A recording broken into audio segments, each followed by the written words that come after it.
Siempre se ha sabido que los faraones y reinas del antiguo Egipto practicaban el incesto, el adulterio y las demostraciones públicas de sexualidad.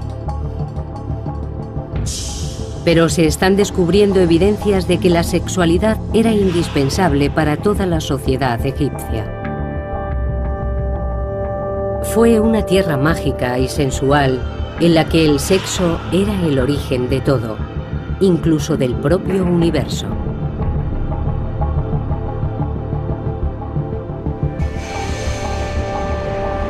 El sexo en la antigüedad. Egipto.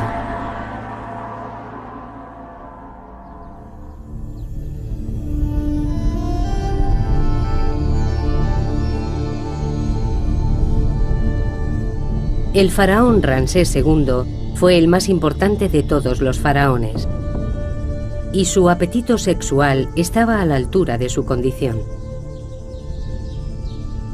Se casó con infinidad de princesas que llegaron de tierras lejanas, mujeres exóticas de Nubia, Libia y Babilonia. Se casó también con su hermana y 3 de sus propias hijas.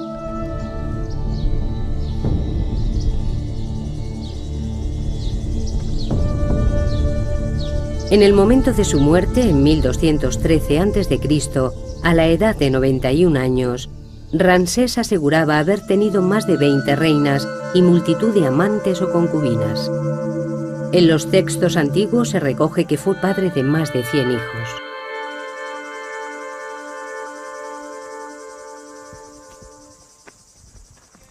Ken Weeks es un arqueólogo americano que lleva 10 años en el Valle de los Reyes en Egipto, tratando de demostrar la autenticidad de dichas afirmaciones. Cuando Ramsés cumplió 15 años, su padre le regaló una mujer, una docena de concubinas y las llaves de todos los harenes del país. Recuerdo que cuando yo cumplí 15 años me regalaron una camisa. Pero Ramsés II se vio de repente rodeado por todas esas mujeres. Desde que nació, Ramsés estaba destinado a la grandeza. De niño era habitual verle domando toros. Para su gente eso significaba que era el hombre que podía garantizar la bendición de los dioses para Egipto y traer prosperidad al país.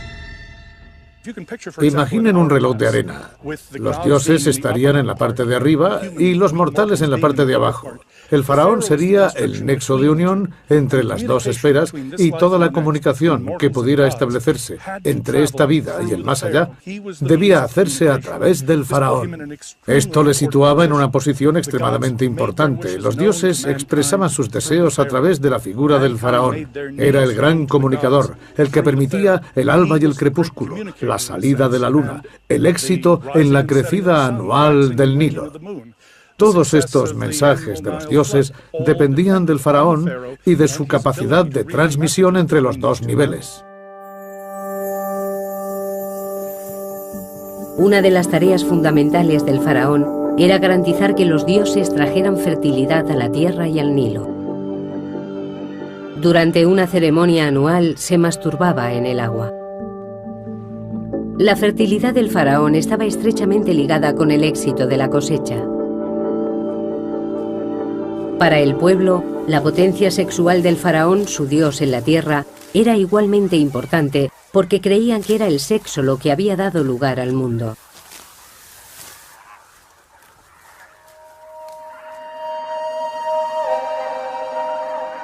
El primer poder del universo, el ser supremo Atum, surgió de la noche de los tiempos. Se masturbó y se convirtió en el dios Sol, Ra. Su semen dio nacimiento a los primeros seres divinos, Su, el dios de la luz y el aire, y su hermana Tefnut, la diosa de la humedad. Su vagina creó el rocío de la mañana. Su amor incestuoso creó a Nut, el cielo, y Geb, la tierra.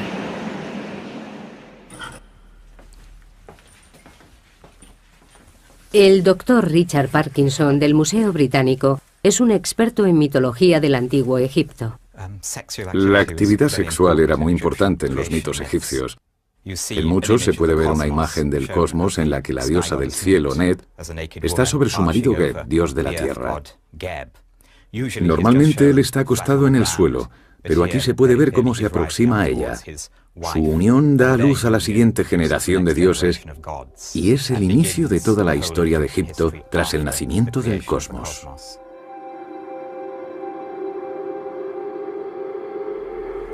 Los estudios de Richard Parkinson sugieren que solo el faraón y sus sacerdotes más allegados podían admirar estas representaciones íntimas de los dioses.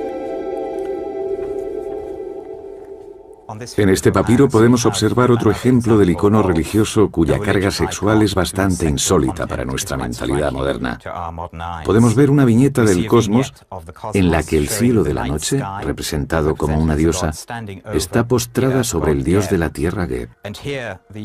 Y la autorregeneración de la fertilidad de la tierra está representada por una autofelación del rey, dando pie a una escena que en la cultura occidental presente solo se daría en el género pornográfico, mientras que en el antiguo Egipto se podía encontrar en las más altas esferas del arte religioso.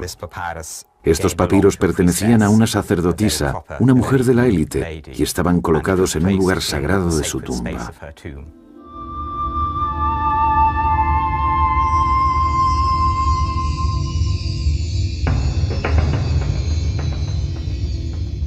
La mujer de más alta categoría en Egipto fue el primer amor de Ramsés, la gran reina Nefertari.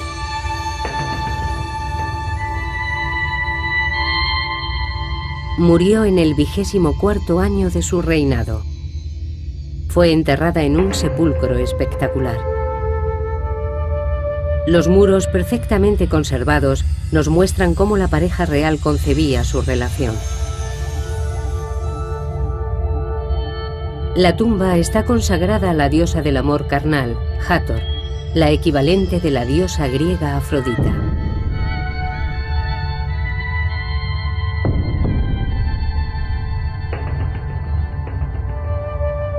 La reina Nefertari y la diosa Hathor están representadas con el mismo tamaño. En el arte religioso egipcio, el tamaño era muy importante.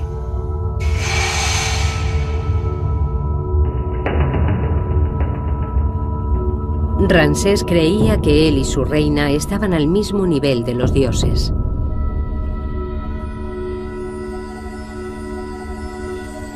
Ramsés solo tenía 48 años cuando la reina Nefertari murió.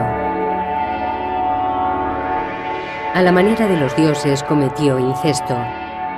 Se casó con la hija mayor que tuvo con Nefertari, la princesa Meri-Tamun, promocionándola al rango de reina. Volvería a casarse con una de sus hijas, la princesa Binanat, con la que tuvo un descendiente. Ramsés se tomó su papel de símbolo supremo de la fertilidad muy en serio.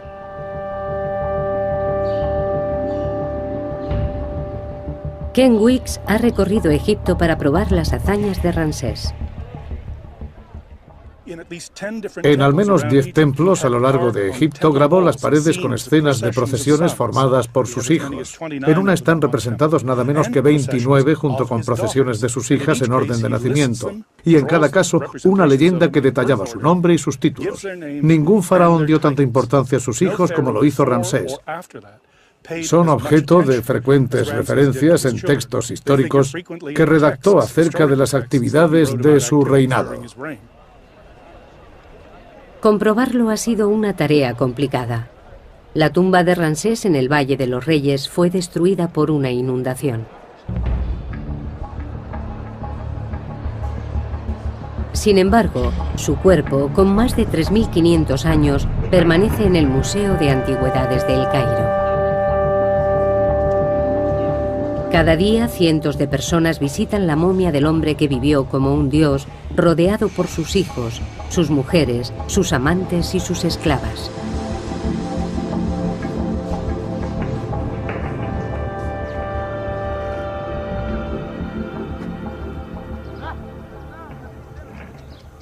Pero la vida de la gente corriente era mucho más sencilla. El faraón siempre ha tenido un papel fundamental en la sociedad egipcia. Muchas mujeres, multitud de hijos, todo el conjunto era algo inherente al faraón. Pero, desde luego, los cortesanos y la gente humilde se comportaban y vivían de manera mucho más sencilla. Para la mayoría, el día a día era una lucha por la supervivencia. Cómo veían el sexo y el matrimonio siempre ha sido un misterio, pero ahora podemos estudiar pruebas que habían estado ocultas. Datos que cuentan cómo la gente corriente llevaba una vida tan sensual y erótica como el faraón.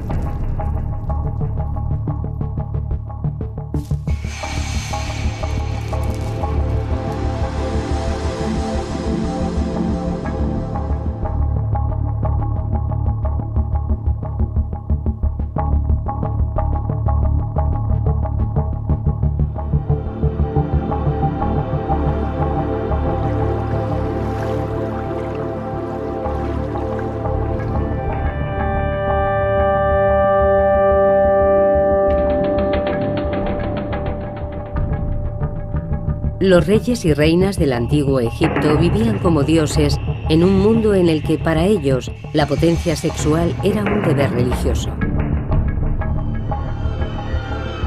Pero poco sabemos acerca de cómo vivía y amaba el resto de la población. Muchos restos fueron arrastrados por las crecidas del Nilo.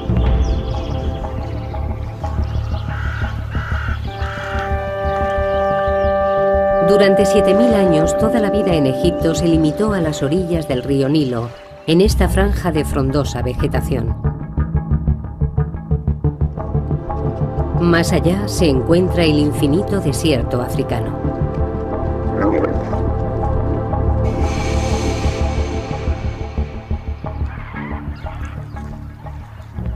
Excepto algunos templos reales y tumbas, las construcciones del antiguo Egipto son de ladrillo de barro. A lo largo de los últimos 200 años, las crecidas anuales del Nilo han destruido casi todo rastro de la historia antigua.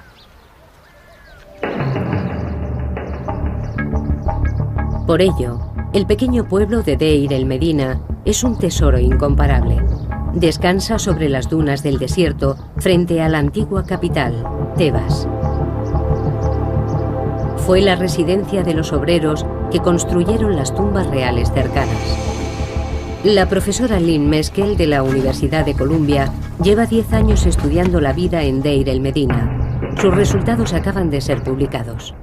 Deir el Medina es especial porque no ha sido destruido por los constantes movimientos del Nilo y las inundaciones periódicas. A lo largo de los siglos, el Nilo ha cambiado de posición y ha destruido muchos pueblos de agricultores, asentamientos y probablemente ciudades que podrían verse a través de la espesura de la vegetación del Nilo. El cementerio de Deir el Medina acoge la tumba de los habitantes más poderosos del pueblo. La tumba del arquitecto Ka y de su mujer Merit es una revelación. Su contenido sugiere que al menos las clases medias aspiraban a llevar un estilo de vida parecido al del faraón. Ka y Merit están ahora en el Museo Egipcio de Turín, en Italia. En la parte superior del sarcófago hay guirnaldas de hojas que se han conservado tan bien que todavía podemos ver de qué flores se trataba.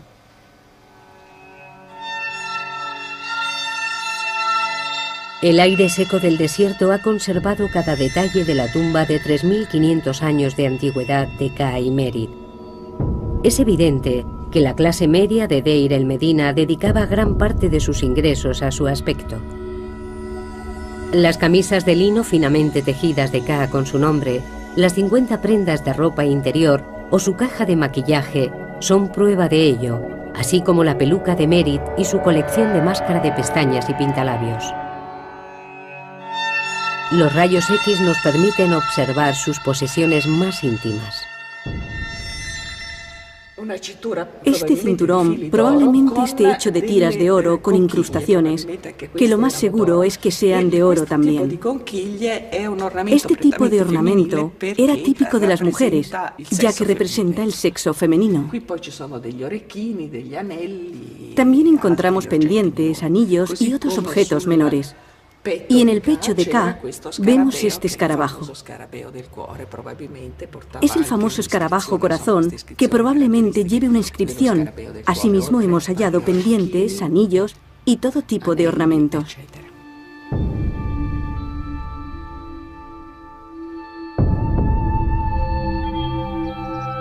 Tanto hombres como mujeres llevaban gran cantidad de ornamentos como joyas, pendientes, brazaletes, anillos, y ambos utilizaban maquillaje, especialmente máscara de pestañas. Llevaban igualmente ingentes cantidades de perfume. Desde luego no se regían por nuestros criterios, según los cuales las mujeres son las principales portadoras de joyería. Los hombres también lucían joyas muy caras.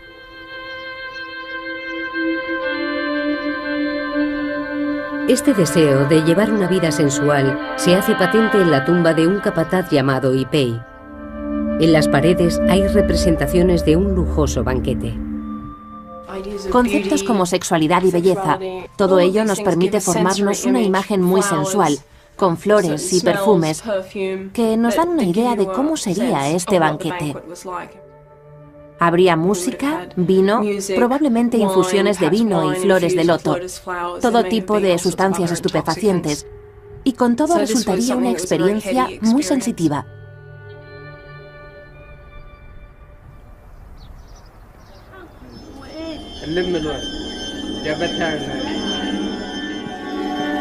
Los habitantes de Deir el Medina eran artesanos. Al trabajar para el faraón, decidieron darle a sus propias tumbas ese aire de realeza. Pero también dejaron tras de sí restos de sus vidas cotidianas. Deir el Medina estaba lleno de paredes decoradas, cartas y documentos oficiales. Hemos encontrado documentos censales que nos dicen cuánta gente estaba registrada como habitante de esta casa. Parecen familias tradicionales, con sus abuelos y sus tías, pero creo que estas casas daban cobijo a mucha gente. Y si nos fijamos en la información genealógica, estamos en condición de afirmar que la gente llegaba a tener hasta 9 o 10 hijos.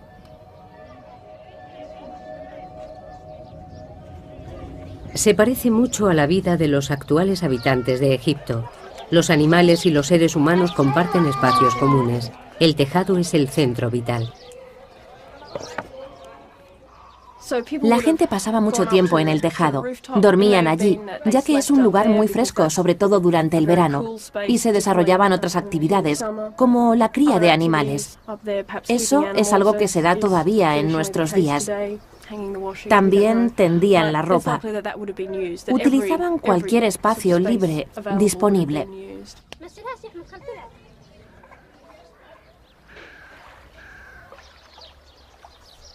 Aunque existen similitudes entre el Egipto actual y el antiguo, la actitud ante el sexo no podría ser más diferente.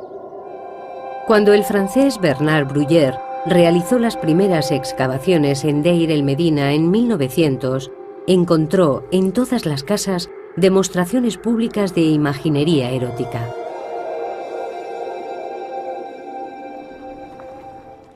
Lo primero que ves cuando entras en una casa son escenas que representan a mujeres en escenas particulares de su vida, ya sea dando a luz, dando el pecho a sus hijos. Y en una casa en particular, en la casa Sureste 8, podemos observar un gran fresco de una mujer desnuda, tocando una flauta doble. Este tipo de imágenes con tanta carga erótica y ritual no es algo que en la actualidad asociemos a la decoración inherente de una casa, y mucho menos de las primeras estancias. Además de las pinturas eróticas, Deir el Medina estaba lleno de objetos sagrados, utilizados probablemente en rituales de fertilidad. Estos objetos fueron tomados por muñecas durante muchos años, ya que son pequeñas representaciones de mujeres y en muchos casos con peinados muy elaborados. Pero al final quedó claro que se trataba de objetos con gran carga sexual, ya que los genitales femeninos están claramente representados.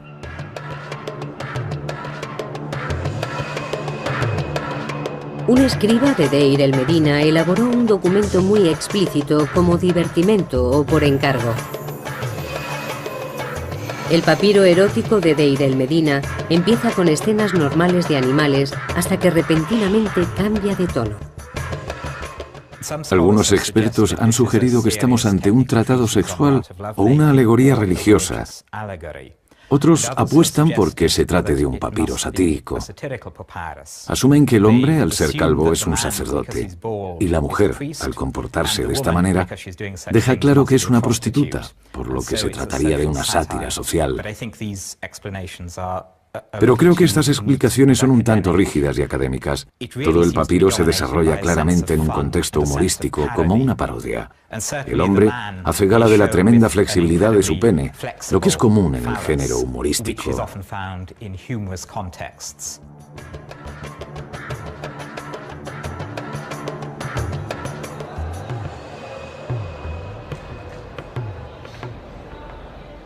Estos hallazgos, con 1000 años de antigüedad, han sido muy estudiados.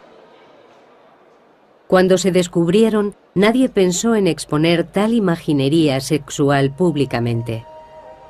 Hubiera sido ofensivo y simplemente escondieron estos objetos. La época victoriana, a finales del siglo XIX, vio nacer la egiptología. Los expertos de aquel entonces tendían a centrarse en las vidas de los faraones y no prestaban atención a las clases bajas de la sociedad del antiguo Egipto. Actualmente estamos muy interesados en lo que pudiera pensar y sentir el hombre de la calle, que hacían en su tiempo libre los escribas y los hombres que pintaron estas paredes.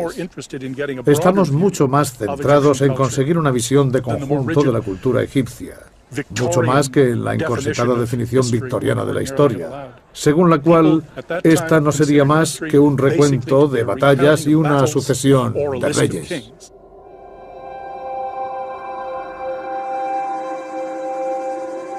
Los primeros arqueólogos no eran partidarios de estudiar objetos sexuales. Cerca del Valle de los Reyes, en Deir el-Bahari, los obreros de Deir el-Medina erigieron un enorme templo mortuorio para la reina Hatshepsut.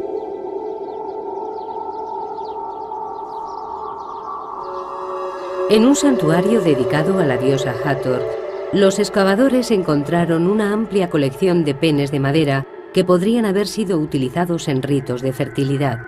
Desde su descubrimiento han permanecido almacenados en el Museo Británico.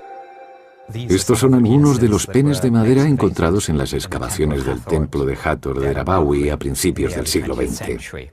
Fueron encontrados en cestas colocadas alrededor del santuario y, por supuesto, no fueron referenciados con los informes originales de las excavaciones.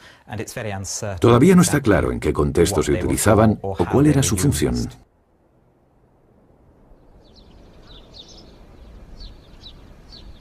Encima del templo hay cuevas que los obreros de Deir el-Medina utilizaban para resguardarse del sol de mediodía. En una de ellas encontramos una pintura del antiguo Egipto. El profesor Mohamed el-Bailey, director de antigüedades del Valle de los Reyes, mantiene esta cueva cerrada al público. Esta es una pequeña gruta o cueva donde se pueden observar dibujos representando escenas de contenido sexual. Los obreros que trabajaban en el templo se protegían del sol en estas cuevas durante los descansos y durante estos ratos libres se divertían. Imaginaban y dibujaban en las paredes de las grutas lo que les gustaría estar haciendo en ese momento y lo compartían con sus compañeros mientras descansaban en la pequeña cueva. Este hombre tiene mucha prisa por hacer el amor en esta postura.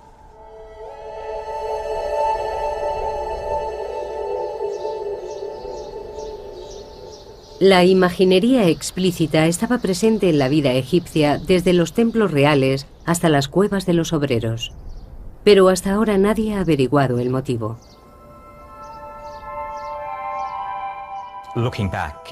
Echando la vista atrás, es fácil suponer que el pudor típico de una cierta época haya podido entorpecer el estudio de este material.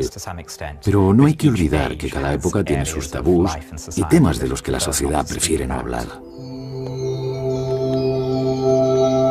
Los documentos encontrados en Deir el-Medina están empezando a dar una idea más clara de por qué los antiguos egipcios estaban tan obsesionados con el sexo. Te dejaré admirar mi belleza, cubierta por una túnica del mejor lino, empapada de aceite de canela.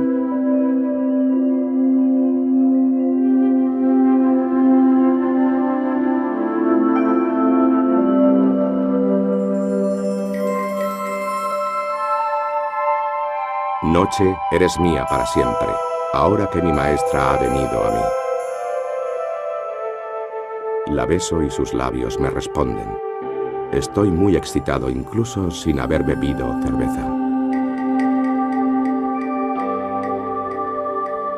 Los fragmentos de poesía amorosa y la imaginería encontrada en Deir el-Medina sugieren que este era un pueblo en el que el sexo no era un tema tabú. Es probable que no se ocultara ni a los propios hijos. Hay ciertas imágenes en las que observamos a una pareja en el acto sexual, en presencia de niños, lo que nos indica que la idea de que este tipo de actos deban ser ocultados a los niños es una concepción occidental y perteneciente a la tradición europea. Y si nos fijamos en la historia de Europa, nos daremos cuenta de que hace varios siglos las familias vivían todas juntas en casas muy pequeñas, compartiendo la misma habitación y a veces la misma cama. Creo que tenemos que recalibrar nuestras sensibilidades a este respecto. Tenemos que superar la idea de que se trata de algo ritual. Realmente formaba parte de la vida doméstica. Para los egipcios estas esferas se entremezclaban fácilmente.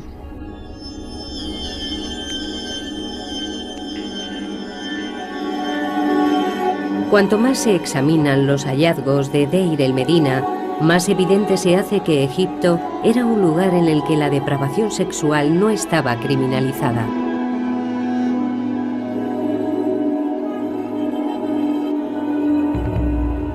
En el pueblo, Paneb, un ladrón y asesino con un apetito sexual insaciable, se acostó con todas las mujeres del pueblo, ganándose la enemistad de muchos. Su comportamiento fue denunciado y está recogido en el registro del tribunal de Deir el-Medina.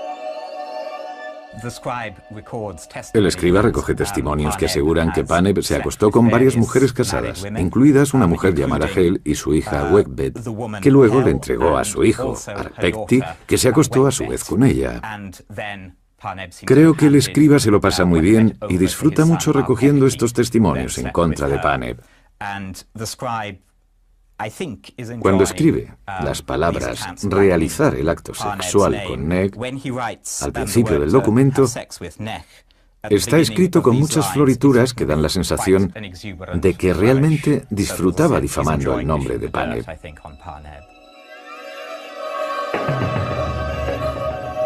Pero su conducta solo fue objeto de registro, pero no de castigo. En la actualidad, este tipo de acto sería considerado un crimen, pero no en el antiguo Egipto. Se trata de algo repudiable y vergonzoso, pero demostraban una actitud muy práctica al respecto.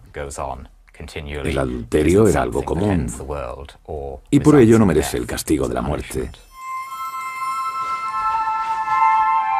El matrimonio parecía ser frecuente, pero los registros del pueblo dan fe de que el divorcio también lo era. De lo que se trata realmente es de matrimonios en serie. Era normal que la gente se casara 3 o 4 veces. Hay casos conocidos de mujeres también, que se casaban con varios hombres en diferentes momentos, manteniendo relaciones paralelas. El concepto de matrimonio era muy informal. La frase utilizada para referirse al matrimonio era encontrar casa juntos. No había ceremonias, simplemente vivían con su pareja.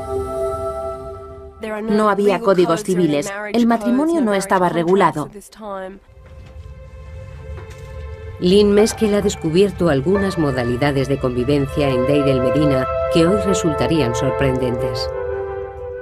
Existían mujeres que eran criadas o esclavas, que el marido llevaba a casa cuando su mujer se quedaba embarazada. De esta forma, el hombre podía seguir teniendo hijos que eran parte de la familia, y a veces estos hijos llegaban a casarse con gente notable. La esclava o criada, por su parte, veía cómo se elevaba su estatus y pasaba a formar parte del hogar. La convivencia era muy flexible y existían modalidades para todos los gustos. Lo que a nuestros ojos es algo realmente increíble e inapropiado, para los egipcios funcionaba muy bien. Los antiguos egipcios eran tan liberales que no parecían preocuparse por la virginidad. En muchas sociedades posteriores, la virginidad constituía un requisito esencial que debía ser respetado hasta el matrimonio. En el antiguo Egipto no existía tal creencia. No hay mención específica en los textos que poseemos al respecto de la virginidad, de los hijos ilegítimos o relativos a cuestiones de paternidad.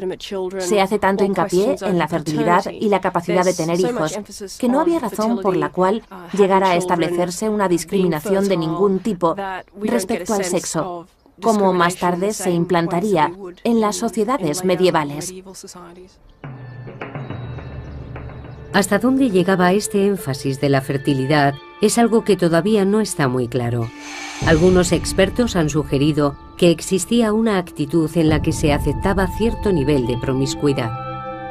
En el hermético mundo de la corte del faraón se llegaba a pensar que incluso los dioses mantenían relaciones homosexuales. Los textos literarios conservan mucha información acerca de la sexualidad y la manera en que se contemplaba en la vida cotidiana. Es posible que la primera frase de coqueteo de la humanidad apareciera en un papiro, uno en el que un dios trata de seducir a otro. Es una de las primeras situaciones de flirteo homosexual de la historia del mundo, donde un dios llega a decirle al dios Horus: «Me encanta tu trasero». Nefwi, Wiki.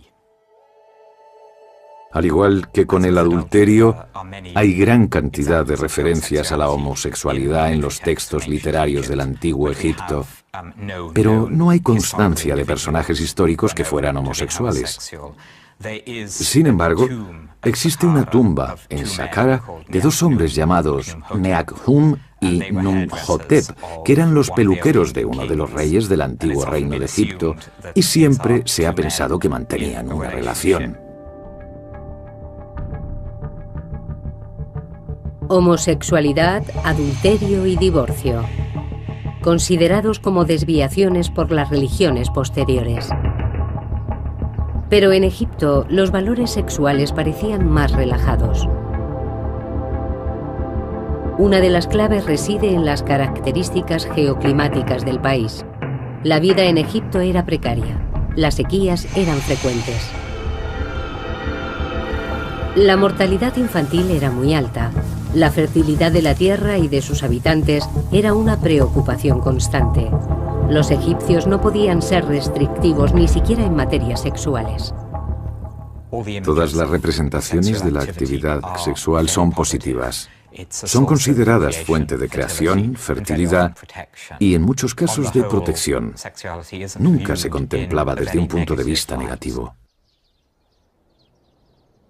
Con las evidencias rescatadas del asentamiento, la utilización de la imaginería tanto en los hogares como en las tumbas y los relatos mitológicos relativos a la creación del mundo, creo que estamos en disposición de afirmar que la sexualidad era una parte esencial del día a día y que no se limitaba a una esfera de intimidad e incluso clandestinidad como ocurre ahora. A pesar de que sería un error contemplar esta sociedad como una utopía sexual, habría que enfatizar el hecho de que se trata de una cultura de hace varios miles de años. Para los antiguos egipcios, el sexo era tan propio de la condición humana que tampoco merecía grandes discusiones. No existían psicoanalistas que conjeturaran al respecto de las fantasías sexuales y acerca de su significado. Era simplemente un aspecto más del día a día.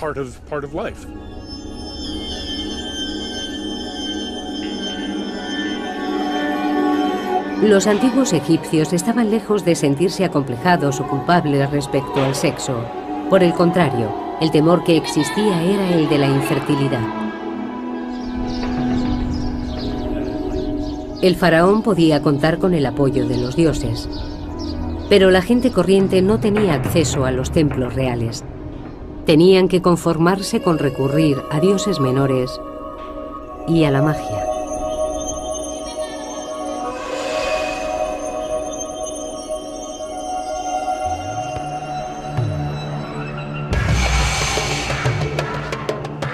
Hace 3.500 años, la dinastía del Antiguo Egipto, conocida como el Nuevo Reino, era el epicentro de la civilización.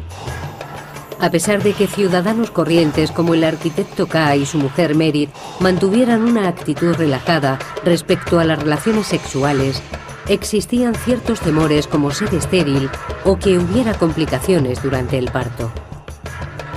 Todo el proceso requería la protección de la magia.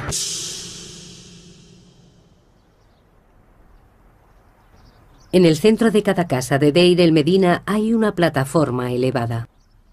Durante mucho tiempo se consideró que dichas estructuras fueran camas. Lo característico y distintivo de muchas de las casas del pueblo son estas enigmáticas estructuras que Bruyère llamó lit clos. Son camas cerradas y durante mucho tiempo se pensó que eran el equivalente de la cama francesa. Pero si nos fijamos en su tamaño, nos damos cuenta de que sería un poco angustioso dormir en ellas.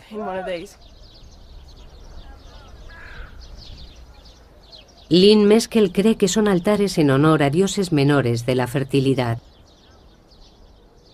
Se trata probablemente de una estructura de culto, pintada con imágenes del dios Bes. El dios Bes tenía una apariencia grotesca. Es posible que fuera representado ahuyentando a los demonios. Se puede apreciar, sobre todo en cómo saca la lengua, una actitud particularmente agresiva. Esto es lo más cercano al folclore que hemos descubierto en el Antiguo Egipto. Bes se usaba para espantar a los demonios que se escondían tras el manto visible del mundo. Cada enfermedad, muerte, sequía, hambruna o revés del destino se achacaba a la obra de un demonio, espíritu malvado o incluso al fantasma de algún pariente desdichado. Una mujer como Merit podría contratar los servicios del chamán para que efectuara un ritual en honor de Bes. Es probable que recurrieran a dioses locales, a peregrinaciones y a cierto tipo de libaciones domésticas, como la ofrenda de comida, abluciones y ese tipo de cosas.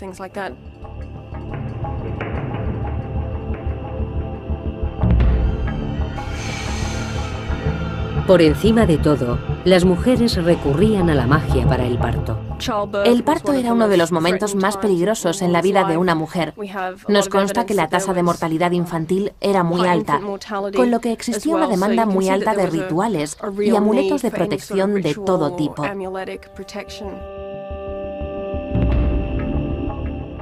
El periodo inmediatamente posterior al parto también se contemplaba como potencialmente peligroso para la salud de la madre y del hijo, pero también por la presencia que pudiera haber de demonios, espíritus, entidades o cualquier cosa que pudiera afectar al niño.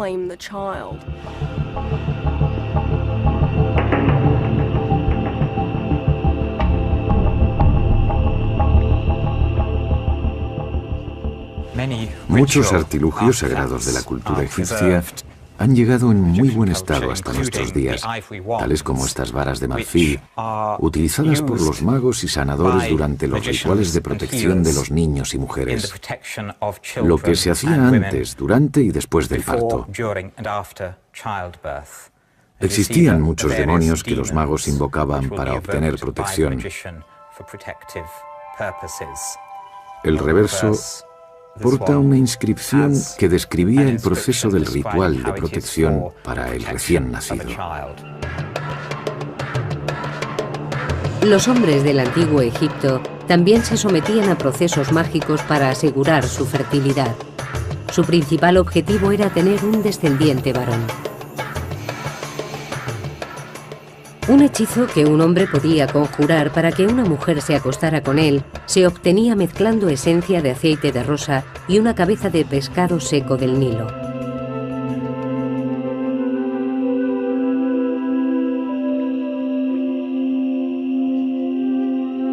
Escritos encontrados en Deir el-Medina también proporcionan instrucciones de cómo llevar a cabo el acto sexual para potenciar su efectividad.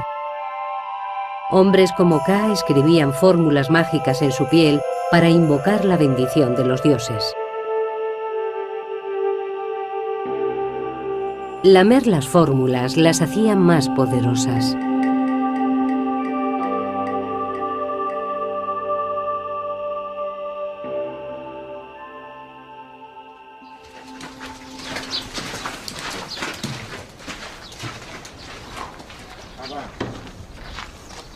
La preocupación por la fertilidad de los egipcios no se detenía con la muerte.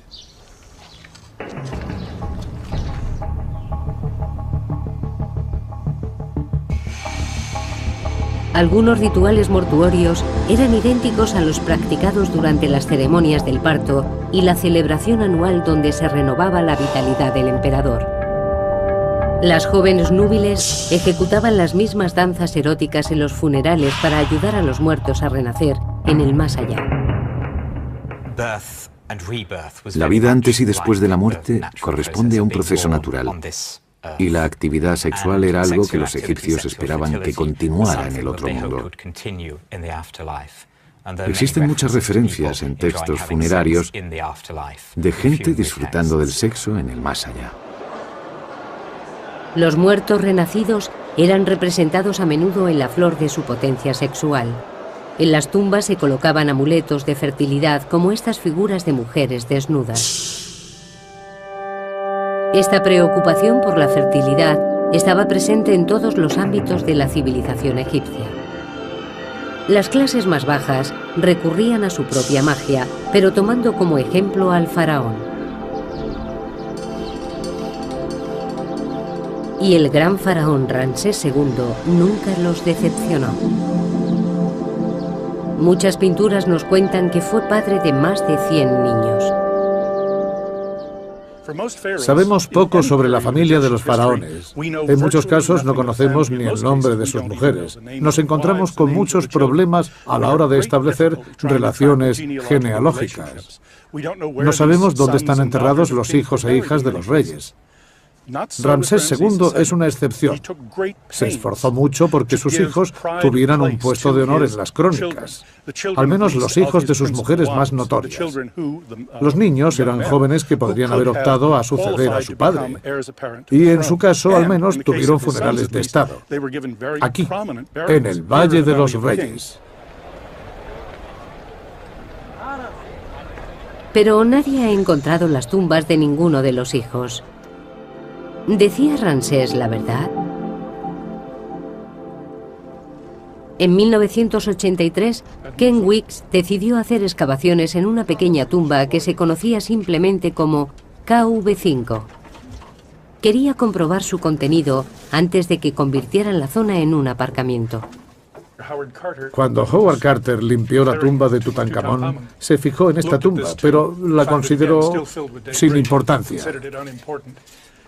Así que la utilizó como almacén para los restos producidos por sus propias excavaciones y tapó la entrada con cieno y tierra.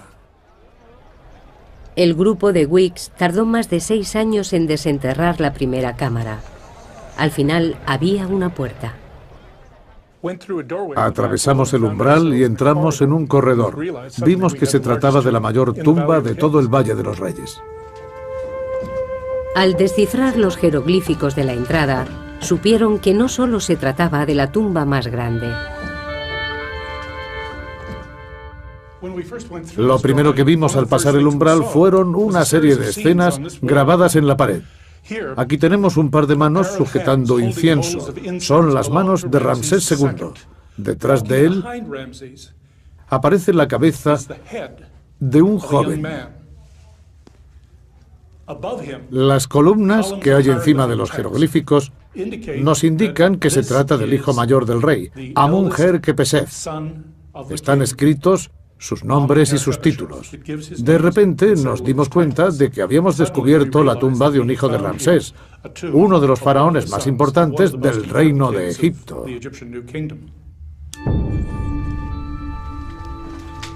Los egiptólogos han creído durante mucho tiempo que Ramsés tuvo más de 100 hijos, pero hasta ahora no se habían encontrado pruebas.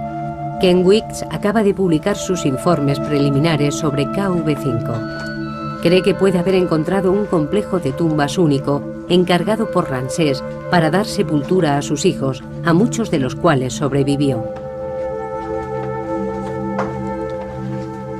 Se trataba probablemente del único mausoleo familiar de todo el antiguo Egipto. Fijaos, por ejemplo, en esta maravillosa figura de Hathor. Precioso rostro. Desgraciadamente, ha sufrido muchos daños causados por las crecidas del Nilo.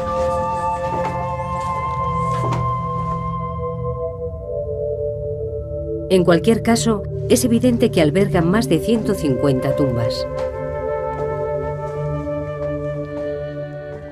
Esta tiene 30 metros. Está excavada en la falda de la colina. Hay una serie de puertas, 16 concretamente dispuestas a cada lado del corredor. Está exactamente como lo encontramos. No hemos realizado ninguna prospección aquí.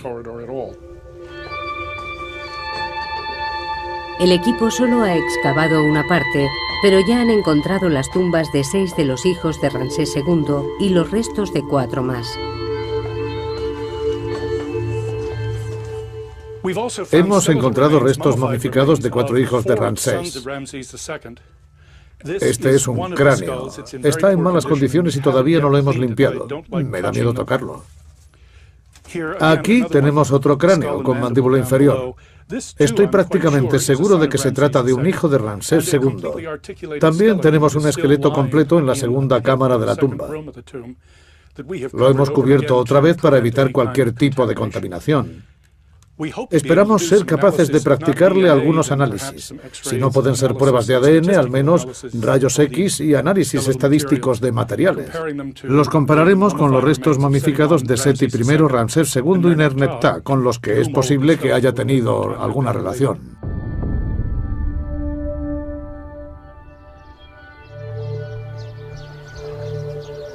Las 150 tumbas de KV5 sugieren que Ramsés tuvo tantos hijos como afirmaba. Eran un mensaje para las generaciones posteriores. El faraón, su tierra y su gente eran muy fértiles.